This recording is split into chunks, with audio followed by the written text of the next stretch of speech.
Welcome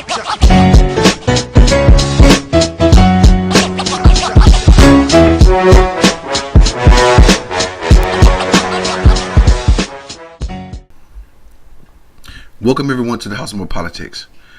Okay, before I get started, and I'm gonna try to make it through this, but I've got like shot 15 or 20 times with Novocaine for this root canal that I've been going through, and this root canal procedure that I've been going through, and right now my jaw is still swollen and it's still got a little pain in there, but I'm gonna try to make it through this episode. I kind of feel like Gina from Martin over the last couple of days when her face was all jacked up. But anyway, I'm gonna try to make it through this episode. And I want to talk about Paul Ryan and his little secret power play that he's doing to become the GOP nominee and ultimately the president. Back in 2012, Mitt Romney was the GOP frontrunner and ultimately the GOP nominee. And everybody thought that Mitt Romney had a shot to be president. I mean, Obama lost the House, he lost the Senate. It was getting pretty bad. There was a lull across America where they felt like President Obama wasn't doing what he promised. So, but one thing the GOP failed on in the 2012 election was, again, the black population. They came out in overwhelming numbers and voted for him, even though it didn't show up in the polls.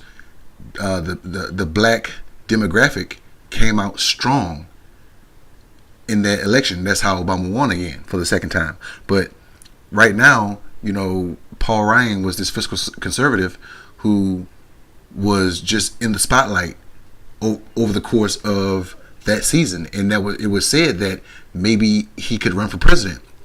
So Mitt Ryan chose a person in the Senate, well, in the House, serving a person that was maybe more popular than him at the time, because they were even talking about Paul Ryan running for president, and you know he said he wouldn't run.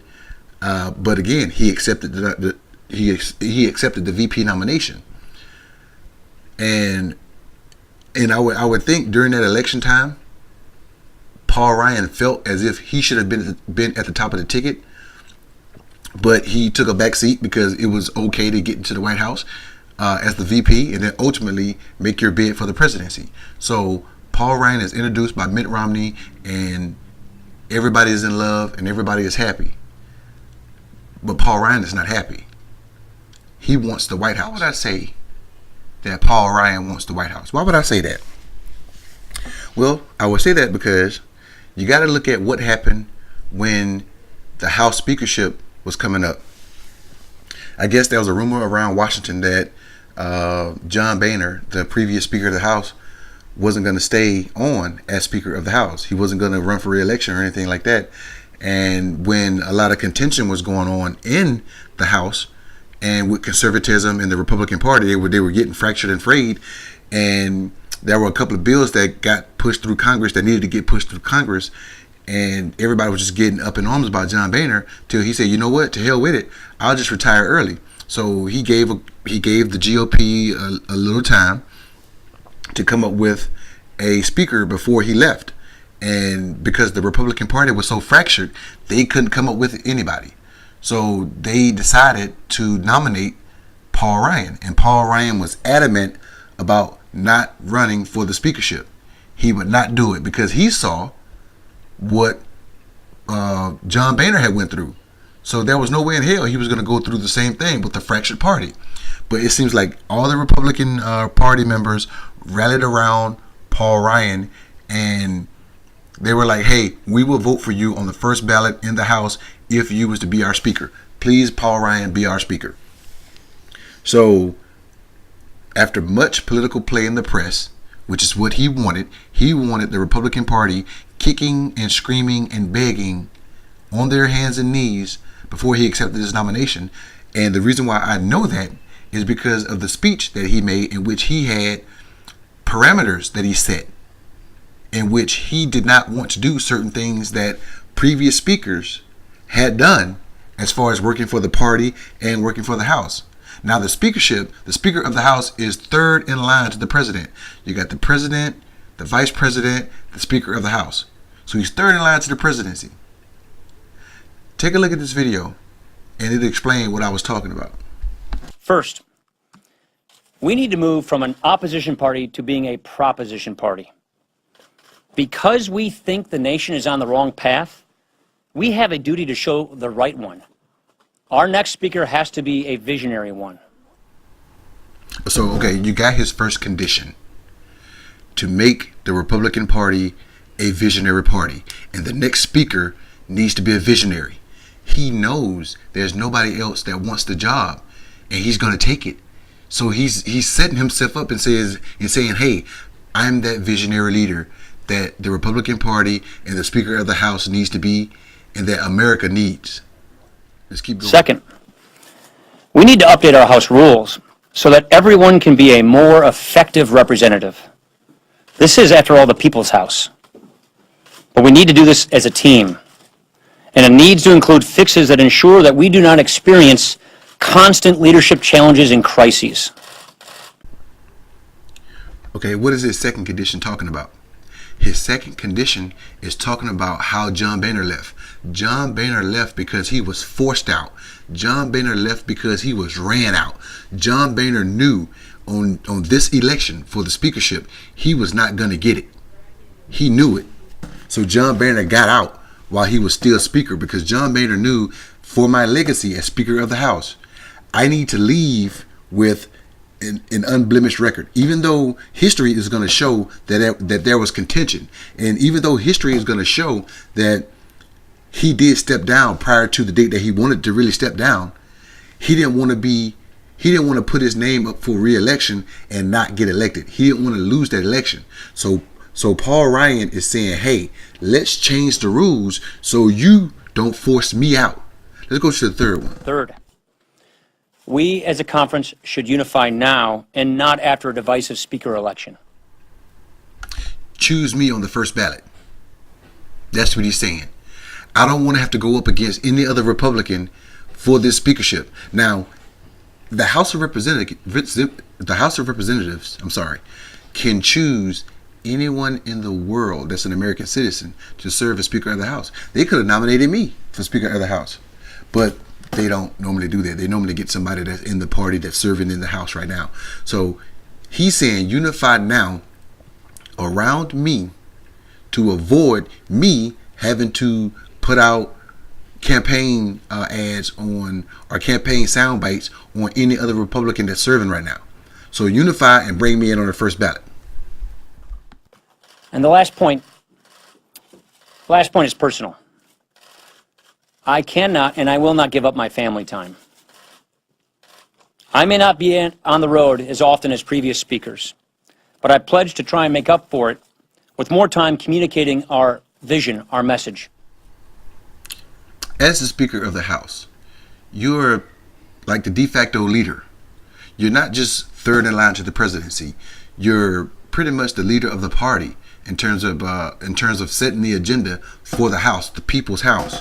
So as the Speaker of the House, you are using that office, and there are rules against using your office for political for donations and things like that, but you're using the fact that you're Speaker of the House to get donations for your party, to do certain things, to do speakers, to go around and make speeches and stuff like that, to try to rally the base and get more votes for your members. You go to different candidates rallies and try to, if you like that conservative person, you try to get them into the House. You make phone calls, you make donations. He don't want to do that. So what he's saying is, it's not just about him giving up his family time. Anybody can make a schedule to incorporate your family time. But what he's saying, and by saying that he's not going to give up his family time, he's playing into that family man, that family woman that's saying, wow, this guy is okay. This guy is really saying, hey, I want to be with my family.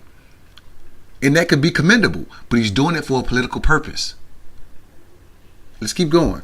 What I told members is, if you can agree to these requests, and if I can truly be a unifying figure, then I will gladly serve. When I heard him say that, this is the first thing that came to my mind. Embrace me as your king and as your God. Because I knew that Paul Ryan knew he had them on a string. And they were going to do and say whatever he wanted them to do and say. So Paul Ryan becomes Speaker of the House under his conditions, under his terms. And he will stay that way as long as the Republicans control the House, and he will keep getting voted in, unless he decides that he wants to get he doesn't want the speakership anymore. And once you leave the speakership, I mean, you don't want to go back to the House as the House minority leader or the House majority leader or anything like that. You want to keep progressing. You don't want to degress. So if you're Speaker of the House, you don't want to go back to being just a regular House member. So what's next? He's already tried to be Vice President. That didn't work out. He got to be Speaker of the House. So what's next? The presidency. And now that we're dealing with Trump and Kasich and Cruz, and the party is still fractured, and the party is still a mess, who is trying to step out of the fray? Now, Kasich is trying to become that middleman. You know, when Rubio dropped out, when Dr. Carson dropped out, when all these guys kept dropping out, Kasich somehow stayed in there. He kept getting funds. He kept getting donations. He stayed in there. And Kasich became the equilibrium between Cruz and Trump. Hey, a lot of people can't stand Trump. They still don't think he can get elected. I'm your guy. The establishment hate Cruz. They despise Cruz. I'm your guy. But Kasich is making it still a contentious race because it's still three people in there. They're urging Kasich to get out, but he's still trying to stay in there to say, hey, I'm that guy that can balance out Trump and that can balance out Cruz. So he's still in the mix. Who is trying to rise out of the ashes like a phoenix to say, hey, the party is in trouble and we need to come together? Watch this. Looking around at what's taking place in politics today, it is so easy to get disheartened. How many of you find yourself just shaking your head at what you see from both sides of the aisle these days? Our political discourse, both the kind that we see on TV and the kind that we experience among each other, it did not used to be this bad, and it does not have to be this way. Now, a little skepticism, that is really healthy. But when people distrust politics, they come to distrust institutions. My dad used to always say, you are either part of the problem or part of the solution. So I have made it my mission as Speaker to raise our gaze and aim for a brighter horizon. Now, first of all, he made mention in that speech that the political discourse has never been this bad. I would remind you of history, Mr. Speaker, that politics, this is tame compared to what it was a long time ago. I mean, wives being called whores, illegitimate children, I mean, Marilyn Monroe, Monica Lewinsky. I mean, politics has gotten pretty bad. So this is tame compared by those standards. But you see what he's doing. I mean, he's setting himself up. Why is he making this speech about political discourse? Why is he coming out and saying, hey, what is wrong with the party? Now, he never mentioned Republican or Democrat. He said both. But that's what he really means. He's telling you that, hey, both sides are messing up. And it's going to take someone to rise above the fray, just like presidents do. Presidents rise above the fray of politics because they are no longer political, even though they are. So he's stepping out to say that. Now, based on this speech, look at the commercial that he came out with. The founders created this new American idea. It's an amazing thing, unprecedented, never been done before. Guess what? It's our job to preserve it. And so sometimes today we see a politics that is degrading, a politics that's going to the basis of our emotions, of what disunifies us, not what unifies us. So here's our job. As leaders, we need to raise our gaze and we need to raise our game and talk about ideas. Try to unite us, not prey on people's separations or their identities. So why is the Speaker of the House coming out with a commercial over a speech he made about political discourse? What is he up to? What is his end game? And when you ask him, now he's going to be the chairman of the convention, the Republican Party convention, and he's not going to set the rules. In this video, I cut it, but what he's saying is the delegates who are the quote unquote grassroots, they're going to set the rules. So, and they were this video that's going to be played next. They're talking about Rule 40B or something like that. I'm not going to get into the rules, but I guess they're hoping for a caveat or an asterisk to where Paul Ryan can slide in as a Republican nominee. And listen to what he says. He's saying that he doesn't want to run. Take a look at this. Well, take a listen to this. Or not. But I do believe people put my name in this thing, and I said, get my name out of that. This is, if you want to be president, you should go run for president. And that's just the way I see it. So you're not the fresh face that Karl Rove was talking about? I'm not the fresh face. I'm not that person. I'd like to think my face is somewhat fresh, but I'm not for this conversation. I think you need to run for president if you're going to be president. I'm not running for president, so period, end of story. So he's going out there telling the world, I'm not running. For those who want to run for president, they should start in Iowa and run to the tape. I am not running for president. He did the same thing as speaker. He said, I would not serve as speaker. That is not my forte. I want to stay on the House Ways and Means Committee. I think I could do more work there. But he ultimately caved in to the pressure and became Speaker of the House. He's doing the exact same thing. The party is still jacked up, and he knows this. And the one phoenix that can rise from the ashes, like I said earlier, is none other than Paul Ryan, because he doesn't have that much baggage on him. He doesn't have that much dirt on him. Everybody in the political establishment trust and love Paul Ryan.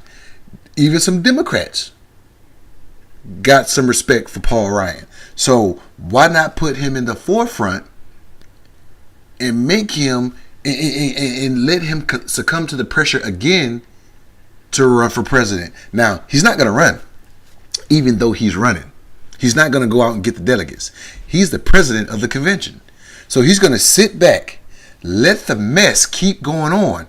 But as we get closer to the convention, he keeps coming out with these speeches and commercials and just coming out with all of this stuff. And every time he talks about Republicans and Democrats and needing to rise above the fray. I'm telling you. Now, I made predictions before on what Donald Trump is going to do. If Donald Trump don't get the nomination, he's going to sue Ted Cruz and he's going to form a third party and run. But Paul Ryan is that curveball I didn't see coming. But now I see it.